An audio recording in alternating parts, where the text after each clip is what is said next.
Ladies and gentlemen, this is Beyonder and welcome back to another farming video. As you can see, the cornfield is looking quite empty, and that's because it's harvest time. We're bringing it all in. The whole year led up to this. Let's get rolling. So this is part one of a two-part video on this fall.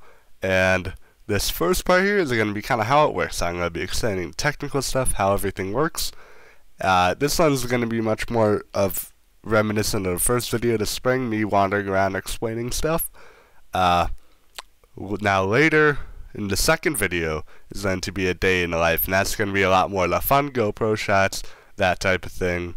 So yeah, I hope you enjoy, and let's get straight into it. However, before we get into the advanced shit, we gotta talk about the simple stuff.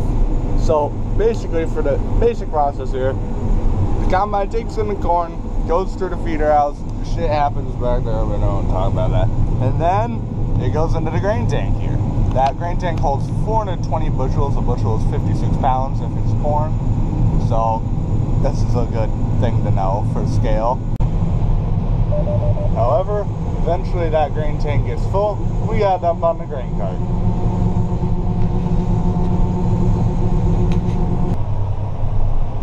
Now eventually, the grain cart gets full too. So then, we gotta head back to the other end of the field, and then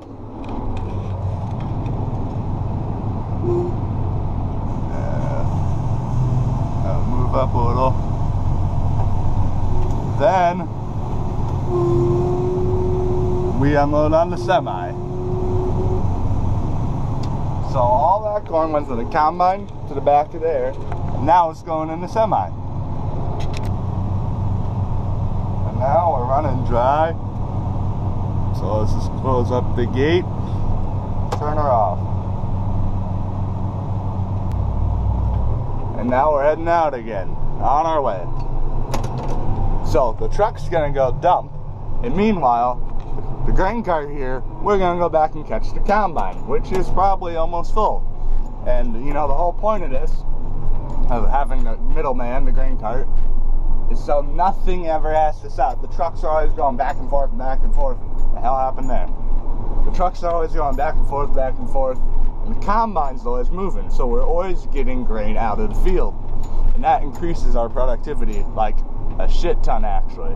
I believe I saw somewhere someone calculated a grain cart is like the equivalent of half a combine. So if you have one combine and then go from just a truck or just wagons to a grain cart, it's equivalent of if you had another half a combine. So yeah, gotta keep everything moving. Look at that, we caught them just in time. And then once the grain cart fills up the semis, they come around the corner there and over this here pit. And right, they use the little dump thing on the bottom, they dump it down into the pit.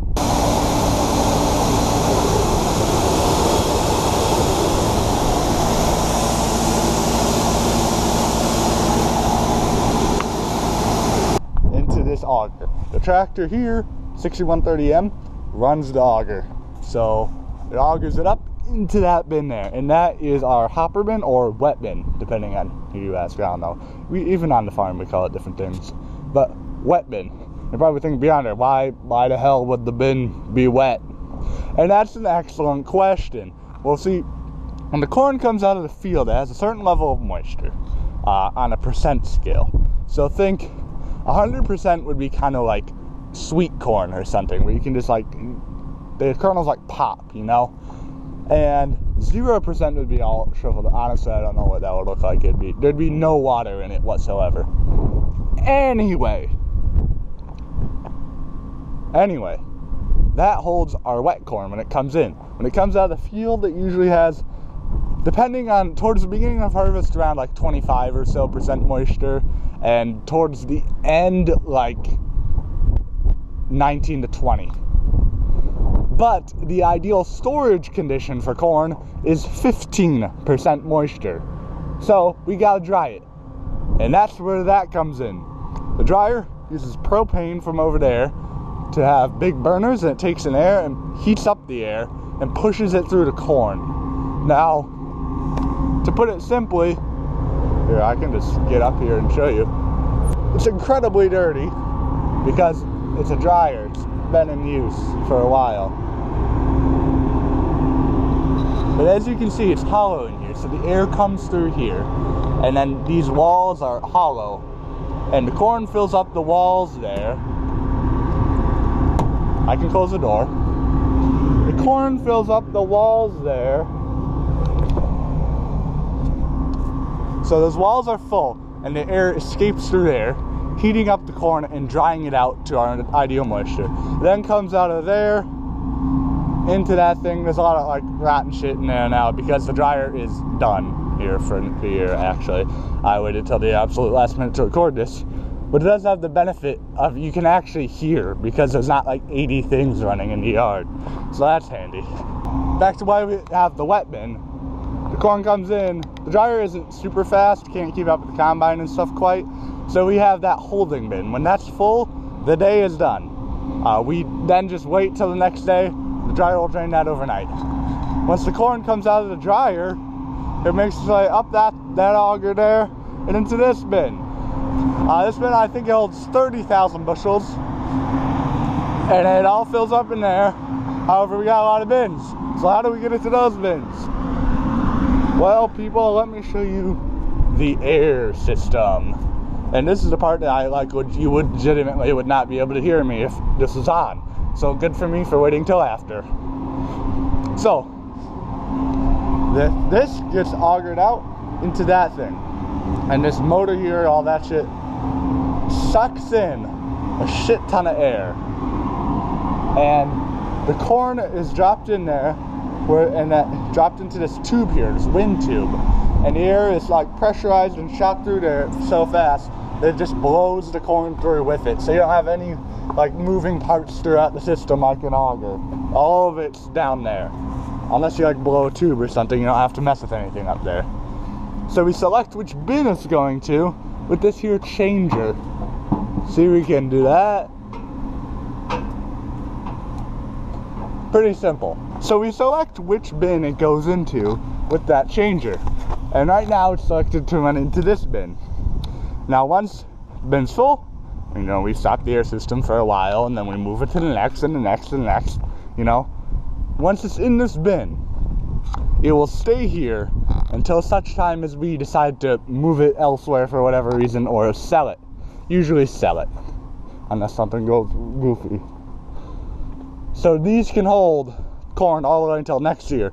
And theoretically they could hold it beyond that, but you know, we like to clear everything out before the new year, you know, get only a new crop in.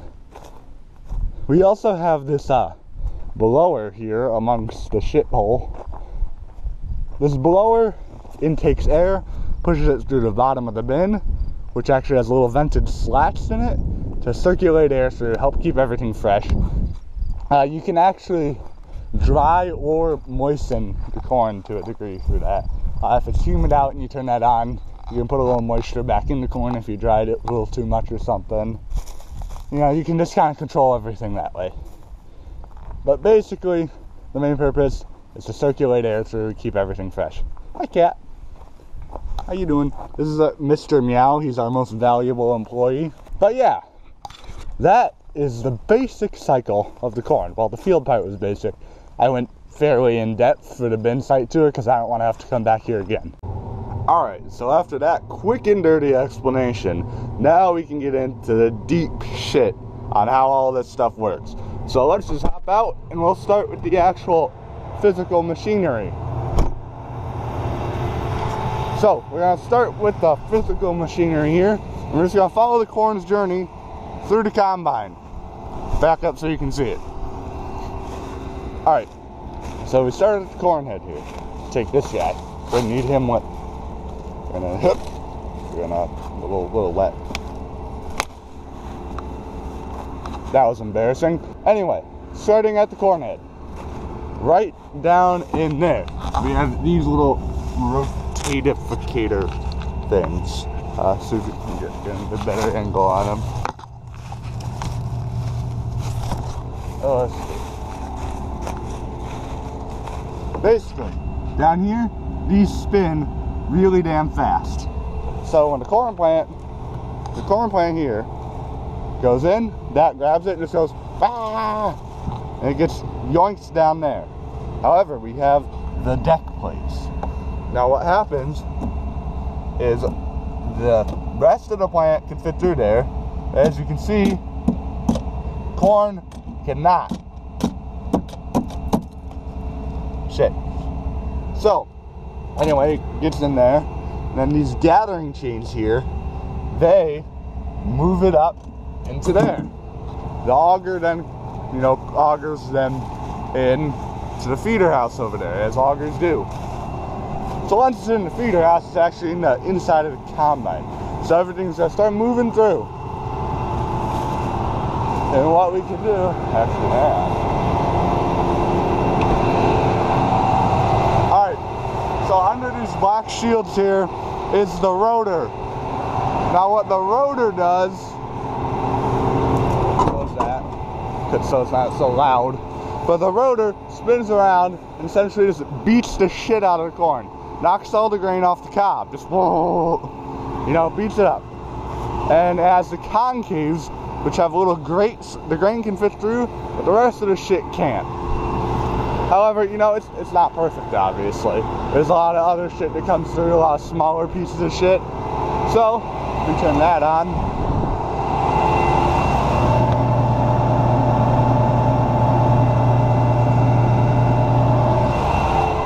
As we saw, we have the sieves in there.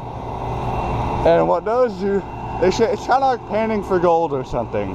Basically, they shake around, and the grates in there, the corn can fit through, and get shook through them, while the rest of the material keeps moving towards the back, eventually ends up in the chopper here, where those little blades spin around, cut up all the residue, and yeet it out the back. Meanwhile, all the grain that's gone through the cleaning system there, we call it, makes its way up into the grain tank, which is full. So yeah, that all ends up right up there. And then, when we're full, and when there isn't a grain car for us to dump on, we activate the auger, and all that grain gets augered out into the grain cart. As you kind of saw earlier, but you know, whatever. Alright, so time for a little more in-depth grain cart talk. Get that all set up. Oh, shut up, seat. Alright, so we have this, and that can move the spout there, just so we get the corn coming out in the right spot. And hang on, I gotta move again.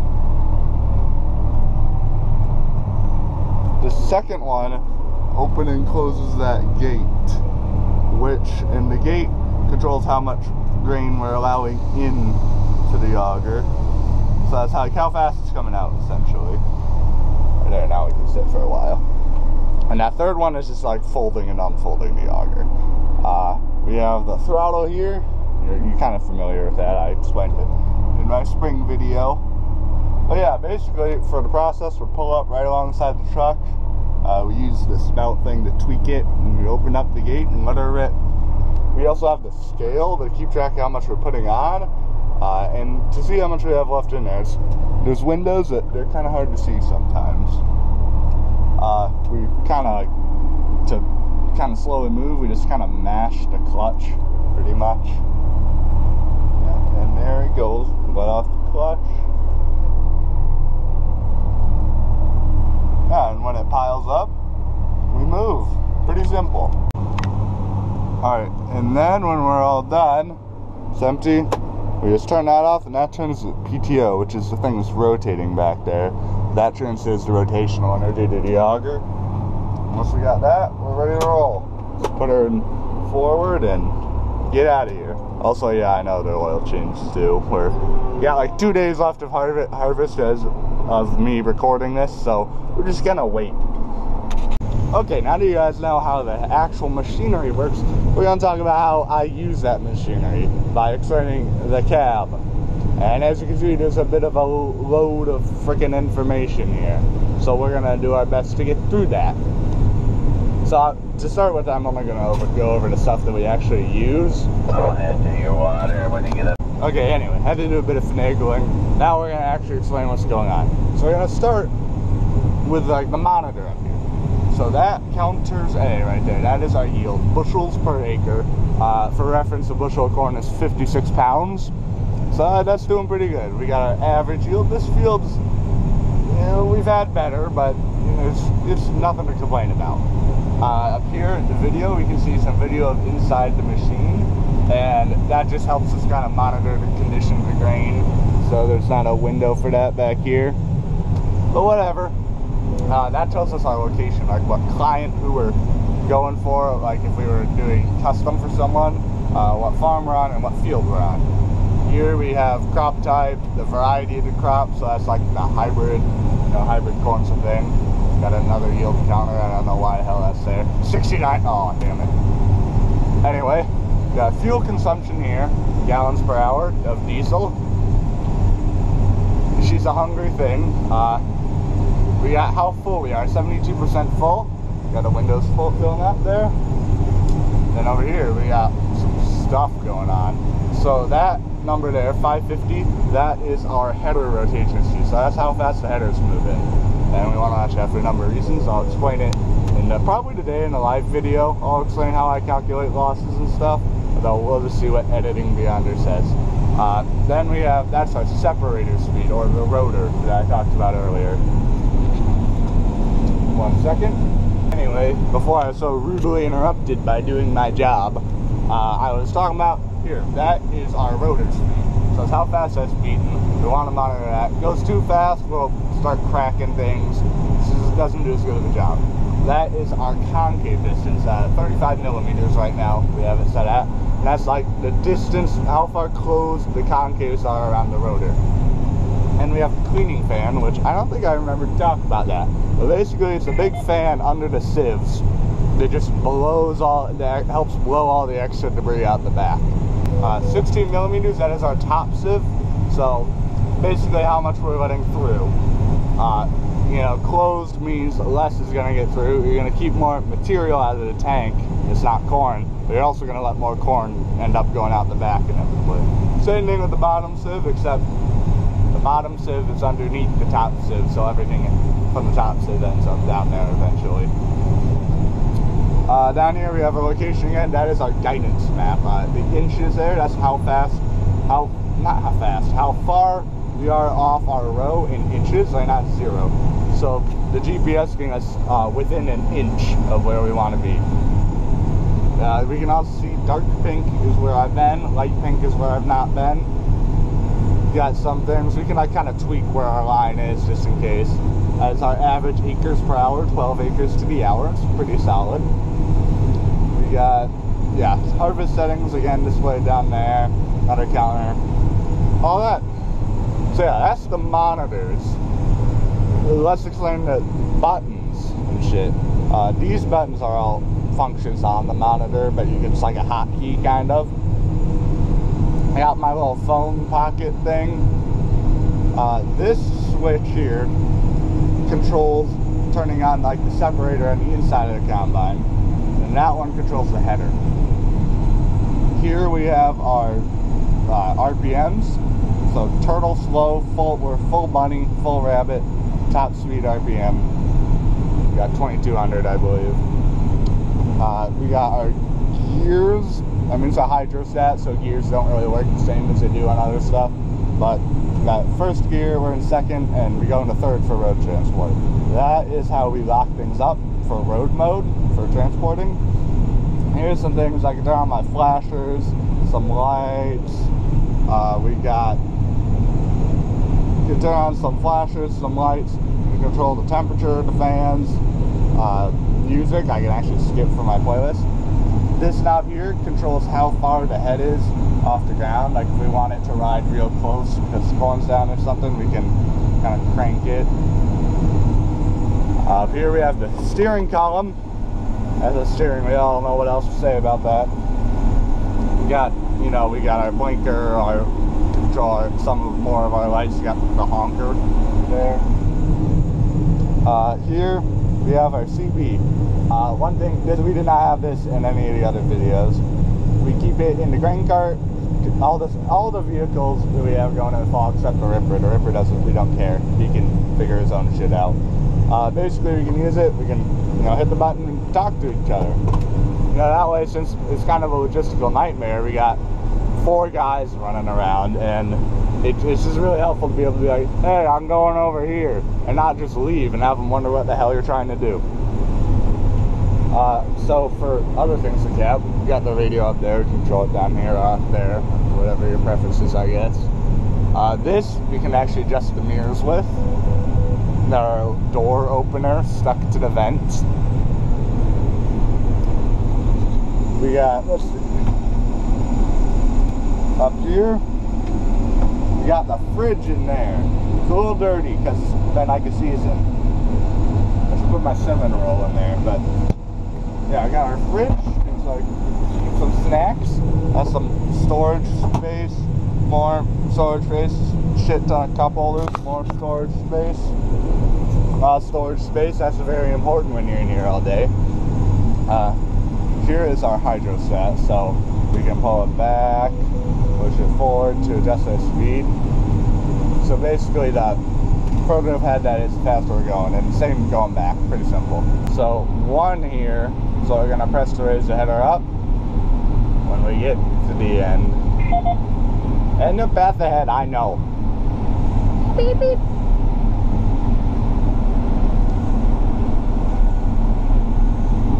So you press 1 for up, and I'll be right back. I gotta unload. We'll tap 2. So we double tap 2 there to put the header down, and when we double tap it, it engages auto track. Or we can just hit the auto steer button, whatever works. We get up to speed then. We're going around 5.4. No, I'm full. Then we can hit that.